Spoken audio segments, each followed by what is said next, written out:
Euskal Herriko lehenengo farmazia kardio babestuan gaude. Gune kardio babestua da, kardio osasungarria da, hemen desfibriladore bat jarrita daukatelako. Valentin Bazanen farmazia da hause eta berak desfibriladore honen zergatik jarri duten kontatuko digu. Bai, lehioan gauz eta bueno, beti izan gara pizkat larrialdietan eta zelan ondo gauzak egin. Kurtzoak egin dugu, RCP-en kurtzoak, reanimazion kardiopulmonar eta olako gauzak. Eta ikusi dugu desfibriladorea garrantzitsua dela eukitzea.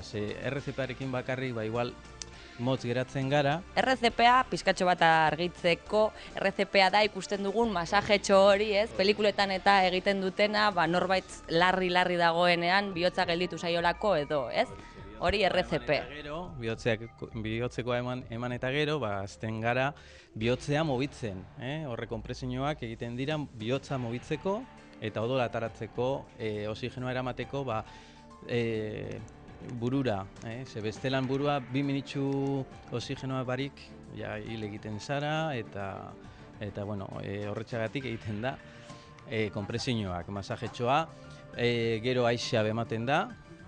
Egiten dira 30 konpresio eta 2 ventilazio, eta holan egiten duzu. Eta desfibriladorea euki eskero, alduzun harinen ipintzen da, eta hori egiten du gehienetan pertsona aurrera ataratzea. Larrialdi kasu batean dena den egin behar den lehenengo gauza, bat bira deitzea da, ez? Hemen agertzen zaizkigu pausuak zeintzuk diren. Horixe, hau da kate bat eta 4 paso dira eta laura dira importanteak eta laurak egin behar dira ondo. Lehena da deitu bat bira, gero segidan hasi behar gara egiten RCP-a, desa euki eskero hartun egin behar da eta jabe bai ipini behar da eta azken pausoa da ambulantzia etortzen da, bat bira deitu eta gero alden eta harinen ambulantzia etorri behar da. Hemen garrantzitsuena da harin eta ondo egitea gauzak. Titulo honek farmazia honen berezitasun hau errekonozitzen du, desfibriladorea egon badagoela hemen, baina baita ere desfibriladore hori erabiltzeko gai den jendea, beharrezkoa da, formakuntza bat egon behar du aparatu hori erabilializateko. Desfibriladorea erabiltzea erreza da, nahiko erreza, baina ezagutu egin behar dozu, bestelan ezin dezakezu ezer egin. Oraindik derrigorrezkoa formakuntza da, erabiltzeko, baina ongo urtean kenduko dabe derrigorrezkoa izatea eta edonorkek erabil dezake. Bihotzekoa daukan pertsona bat ikusten dugunean orduan, ondo eta azkar aktuatzea da garrantzitsuena, ez? Bai, horrezagaitik formazioa eduki behar dozu. Ikusi behar dozu zelan dagoen paroa badauko, bihotzekoa eman da dauko, eta harin egin behar dozu gauzak. Espazara azten reanimazioa egiten, minutxuko eguneko 10 galtzen dozu, probabilide. 10 minutxun ez deko zuia ia aukerarik pertsona berbisteko. Bihotzekoak jo eta gero, bihotza geldirikoa dago, esan dezakegu pertsona hori hilda dagoela. Eta orduan hor, atzera kontu batean gabiltza berriro ere berpiztu ahal izateko. Horixe da. Horretagaitik, azten zara RCP egiten, eta holan aukerak gitzitzen doaz, baina ezebez espazagoz egiten baino gutxiago. Eta desa ipineta gero, daukazu aukera bihotza berbistea, pertsona berbistea. Aparatutxo hause da desfibriladorea. Agian ez dauka antzandirik telebistan eta ikustera ohituta gauden hoiekin, ez? Besteak dira 2 pala, bihotzaren jarri eta... Horixe, hau da berdina da, baina askoz eta txikiagoa, eta pala barik dira pegatina batzuk. Eta pegatinaren bitartez irtetzen da korrientea. Ematen du deskarga bat. Hau ez da benetazko, hau da entrenamenduko desfibriladorea, ikasteko zelan erabiltzen dan, ipintzen dago hemen trainer, baina dira bardinak. Norbait fibrilatzen ari dela entzuten dugunean, erabili behar dau, baina zer esan nahi du berez fibrilatzeak edo? Fibrilatzea da, bihotza da bilela, ritmo baten ez dela egokia, ez egokia, ez du funtzionatzen. Osea, ibiltzen da oso arin, dardarka modura, baina ez du odol ateratzen bihotzetik. Orduan, bai, ibiltzen da bere ritmo handi batean, baina ez dabil. Ez da paro kardiakoa esan dezakegu dela. Eta honek egiten duena orduan zer da? Honek elektrizitate korronte bat botatzen dio edo zein da? Karga baten bidez egiten du bihotza bere ritmo normalera eraman. Horixe. Eta, ikusiko dugu, badirudi nahiko simplea dela, ez? Ez dirudi oso komplikatua denik, baina ikusiko dugu pausuz pausu. Erreza da, bera ganera esaten dizu zer egin behar duzun, dena nahi duzu ikusi, biztu egin dezakegu. Eta bera esaten du dena, lehen esaten dizu bat bira deitzeko. Retire la ropa del tórax del paciente y exponga la piel desnuda. Kendu egin behar da, erropa badeko, kendu egin behar da. Gero, hemen dagoz elektrodoak, honexe bizak dira. Hauek izango lirateke pala horien parekoak, ez? Horixe, bat hemen ipintxotzu ganera nun ipini behar duzun bakoitza, bat hemen aurrian, hemen. Eta bestea, hemen. Ile asko edo bustitxa bazaoz, sikatu edo moztu egin behar duzu. Eta ja gero berak begiratzen da, oia, ritmoa zelakoa deko. Nia ritmoa badeke edo fibrilazio badeko, ez ikutzeko esaten dizu. Manténgase separado del paciente. Kentzeko esaten dizu, bestelan igual zure ritmoa ikusten dau. Eta gero esan digu, deskarga emoteko. Hau biztu egiten da, ematen dizu,